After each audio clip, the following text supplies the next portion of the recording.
This is Scott the Fix-It Guy. Our goal with our videos is to empower you to be able to do the repairs on your own and save a whole lot of money and also get that great feeling of having fixed it by yourself. Today we have a GE Gallery gas dryer that has no heat. It is spinning fine and everything else is working, but it produces no heat. Sometimes dryers will just not dry well, but they have some heat.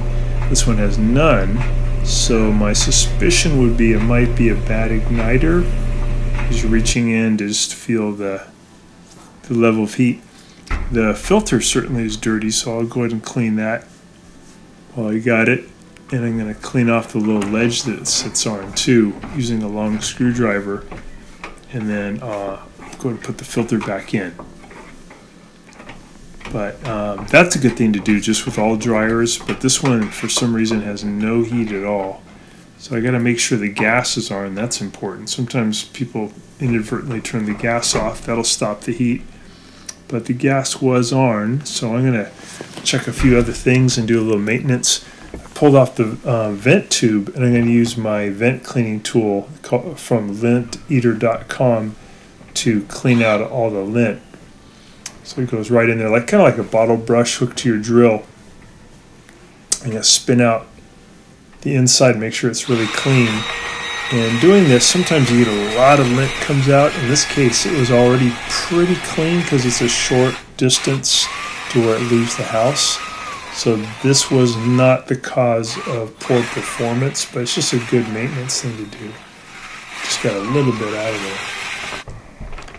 So I'll go ahead and put that back into position, and the next thing I'm going to do is just open up the top. So I'm going to use a screwdriver to loosen up this clip. I'm just going to hit it with my hand, and then I'm going to hinge the top up, get it out of the way. I'm going to disconnect this modular connector that brings power to the front panel. I'm going to remove this little Phillips head screw that's about 5 inches down on the left side. It's holding on the front panel. And there's also one on the right side in the same position. I'll remove that one. Once I have those off, I can just grab the panel, pull it toward me, and then I can lift the panel off of 2 clips on the bottom. Get it out about 45 degrees and just lift it up. And now I've got the panel off. I can test a few things that may be limiting the heat. So I'm going to set my continuity tester. I'm going to test the outside terminals of the thermostat. It beeps, so I know it's working. I'm going to test the flame sensor. It beeps, so I know it's working. And next thing I'll do is I'm going to disconnect the modular connector to the igniter, and I'm going to test it for continuity. It probably won't beep, but it should give you a reading. It's giving me 54 ohms, so it is working. It's probably not the culprit as I thought, so it might be something else. I'm going to get up on the back of the dryer up near the top, and I'm going to check the continuity for what's called the high limit.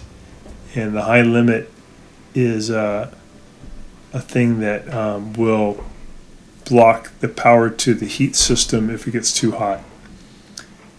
Just showing you how you break the connection for the igniter, and then you put the probes on the 2 metal connectors, or 2 terminals going to the igniter. And again, I did get ohms, so I know that the igniter is probably good.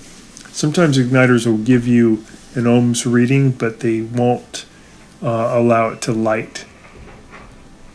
This is where the high limit is, and when I tested it, I got a nice beep, so I know it had continuity. So that makes me think that it could be the gas coils. There's a primary and secondary gas coils. They're located right here. I'm just going to take off 2 Phillips head screws. That's going to let me get to the gas coils really easily. These are pretty inexpensive. You can get them at Amazon.com.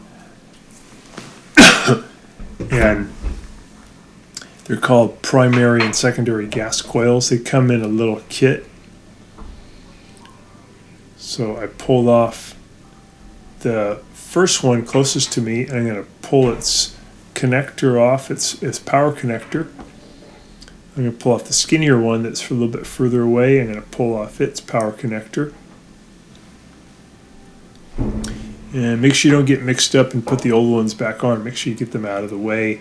Here's the new ones. Got them in a packet. I'll show you guys the part number.